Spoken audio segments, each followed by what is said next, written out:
नमस्कार दर्शक बंधु।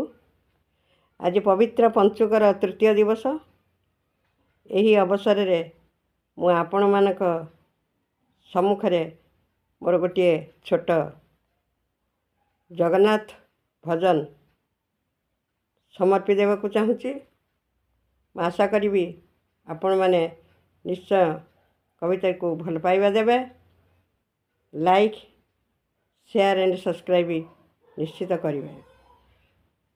पहली देखारे जानिली प्राण प्रभु ईश्वर, हृदय देवता घेनिवा हेउ अर्घ्य मोहर।